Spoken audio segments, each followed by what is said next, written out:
Hello tout le monde! Aujourd'hui on se retrouve pour une vidéo un petit peu particulière puisque ma vidéo sur la méditation avec ses patients vous a visiblement beaucoup plu.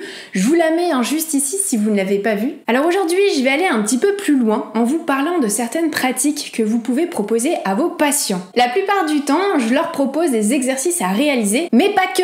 Il y a certaines pratiques que je les invite fortement à faire et qui ont prouvé leur efficacité. Je vous dis tout ça juste après le jingle.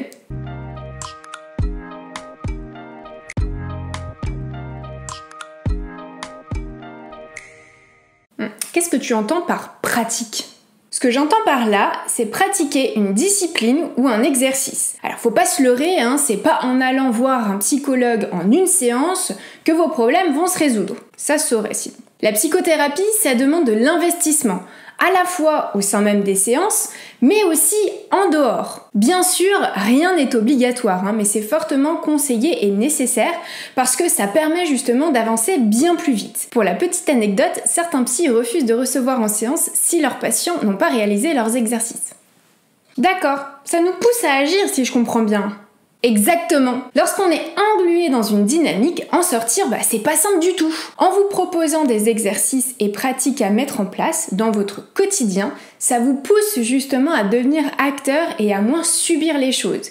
Et puis surtout, ce que je perçois à 99% du temps, que ce soit auprès de mes patients ou quand vous me parlez sur Instagram, c'est que vous êtes absolument pas connecté à votre corps et aligné avec vous-même. T'es marrante toi, c'est pas facile d'être à l'écoute de son corps. On nous apprend pas ça, Justement, c'est bien dommage, mais ça, c'est un autre débat.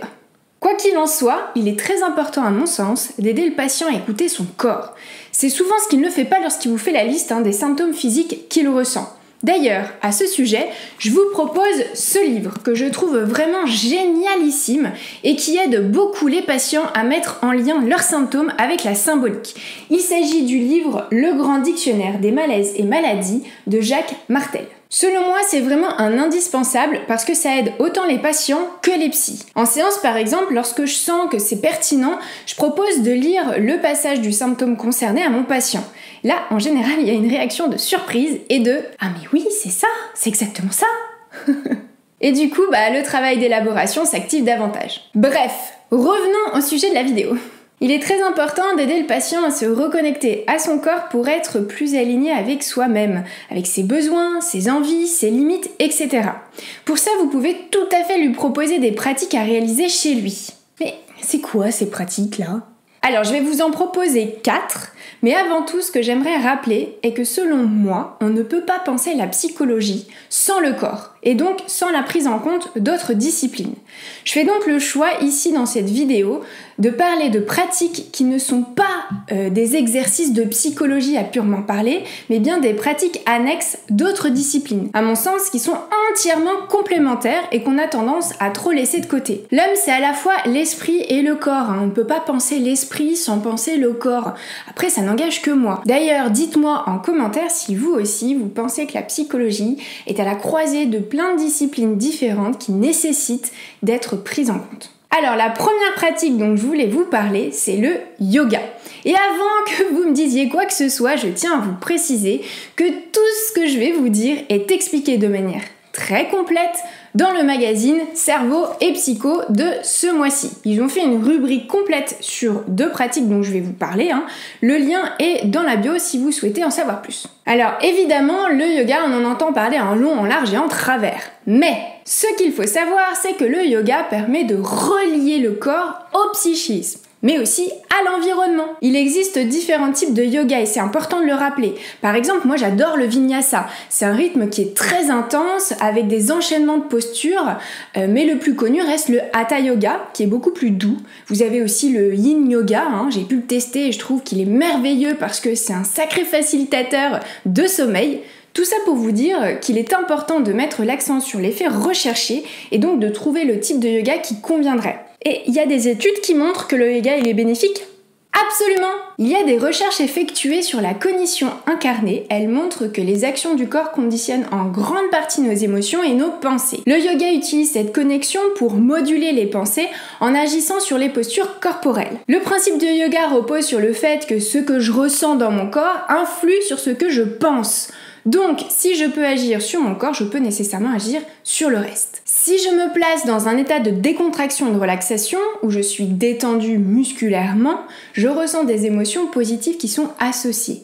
Mon cerveau sécrète moins de cortisol, qui est l'hormone du stress, je vous rappelle, et une dynamique différente se met en place. Sans parler du fait que le yoga a des effets aussi sur le système parasympathique en le réactivant, ce qui nous aide donc à nous apaiser et à nous calmer dans des situations stressantes par exemple. Pour ceux qui font de l'EMDR, on voit bien à quel point la place du corps est importante et comment le patient se détend vraiment profondément lorsqu'il fait des exercices de stabilisation. Alors entre les postures qui mobilisent le corps et la respiration qui est au cœur aussi de la pratique du yoga, tout ça, ça influe grandement sur nos pensées. Les ruminations, elles vont diminuer, on se sent beaucoup plus ancré, plus à l'écoute de ses besoins, les besoins de notre corps, et il y a un travail de lâcher prise qui s'effectue progressivement vis-à-vis des cognitions négatives comme l'angoisse ou la colère. Et ce que je ne savais pas et que j'ai découvert dans le magazine, c'est que le yoga est un facteur de croissance neuronale qui stimule la neuroplasticité. Plutôt pas mal quand même, Je savais pas que le yoga était aussi bénéfique que ça. Je pensais que c'était juste des hippies qui s'amusaient à se mettre dans des positions improbables et que seuls les gens souples pouvaient faire ça. Pas du tout. Pour faire du yoga, être souple, c'est pas du tout un critère. C'est d'ailleurs important de rappeler ça à ses patients. L'idée dans le yoga n'est pas de faire des postures incroyables. Bien sûr, vous voyez ça sur les réseaux sociaux parce qu'ils veulent. Pour faire du yoga, être souple, c'est pas du tout un critère. C'est d'ailleurs important de le rappeler à ses patients. L'idée dans le yoga n'est pas de faire des postures incroyables. Alors bien sûr, vous voyez ça sur les réseaux sociaux parce qu'ils veulent vous vendre du rêve, évidemment. Mais en réalité, c'est pas l'objectif du yoga. Et le yoga, il peut aider les patients anxieux ? Eh bien oui, le yoga permet d'apaiser l'anxiété et les attaques de panique, les crises d'angoisse. Il agit sur les émotions à l'aide de certains types de respiration ou de certaines postures bien choisies. Donc si vous avez des patients anxieux, n'hésitez pas à leur proposer la pratique du yoga. C'est vraiment très complémentaire au travail psychothérapeutique. Le yoga, ça a des effets aussi sur d'autres pathologies ? Oui, notamment la dépression. Les études montrent que les scores des personnes en dépression baissent significativement au bout de 6 semaines seulement de pratique. Et tu peux découvrir tout ça dans le magazine où il te donne plein d'explications sur quelle posture, quelle respiration, pour quelle pathologie, etc. C'est vraiment hyper intéressant et très honnêtement, j'en ai pris plein de choses. À mon sens, le yoga est assez indissociable de la méditation. C'est pour ça que je vous propose comme deuxième pratique de proposer à vos patients de méditer. Vous pouvez tout à fait le faire avec eux, ça les amènera à se familiariser avec la méditation et à voir les bienfaits. Et pour ça, je vous renvoie directement à ma vidéo sur la méditation que j'ai faite il y a quelques semaines, qui est juste ici. Évidemment, pratiquer le yoga avec eux, c'est pas vraiment possible. En tout cas, l'idée est d'aider le patient à faire de son corps un lieu de refuge, d'être plus à l'écoute de ses sensations et besoins et d'apaiser ses pensées. Ok, je vais y réfléchir. Et si j'aime vraiment pas le yoga ? Si après avoir essayé différents types de yoga, c'est vraiment pas ton truc, alors pourquoi ne pas essayer le tai chi ? Le quoi ?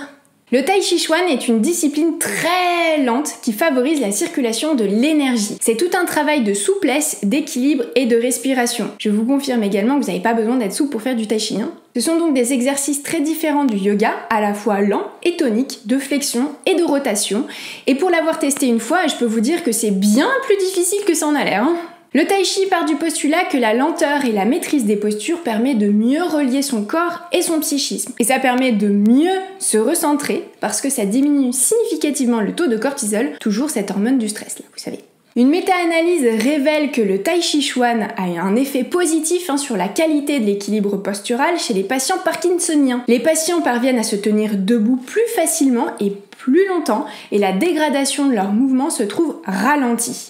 Donc pour tous ceux qui sont soignants auprès de patients ayant la maladie de Parkinson, franchement n'hésitez pas à leur proposer le tai chi. D'ailleurs dites-moi en commentaire si certains l'ont déjà proposé à leurs patients et les effets que ça a eu. Ou si vous pratiquez aussi d'ailleurs. Intéressant. Et ouais, autre bénéfice que j'ai découvert dans le magazine, c'est que le tai chi augmente la matière grise et le volume cérébral, tout en améliorant la mémoire chez des personnes pratiquant 1 heure par jour pendant 3 mois. Dingue, non ? Sans parler du fait que le tai chi diminue aussi les symptômes d'anxiété, de dépression, de troubles de l'humeur, tout en augmentant l'estime de soi, ce qui est quand même franchement pas mal. Va falloir que je m'y penche quand même, parce que j'aimerais bien améliorer ma matière grise, moi. Bon, je pensais pas qu'on pouvait quand même proposer tout ça à nos patients.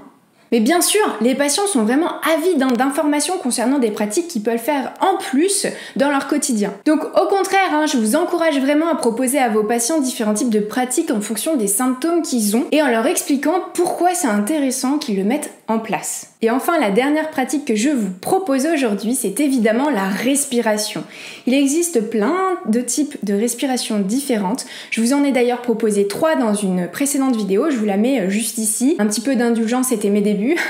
La respiration, c'est un peu la base qui aide n'importe quel patient, donc n'hésitez pas à leur proposer, très honnêtement. Petite retenue quand même sur les patients psychotiques, soyez un peu vigilants.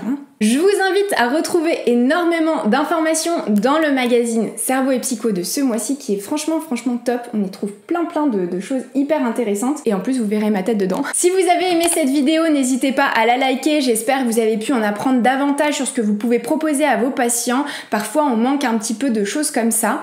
Je vous retrouve tout de suite sur Instagram ou sinon à la rentrée parce que je vais prendre des vacances bien méritées au mois d'août. Passez donc un bel été et je vous retrouve début septembre pour des vidéos tous les vendredis à 18h30. Ciao ciao!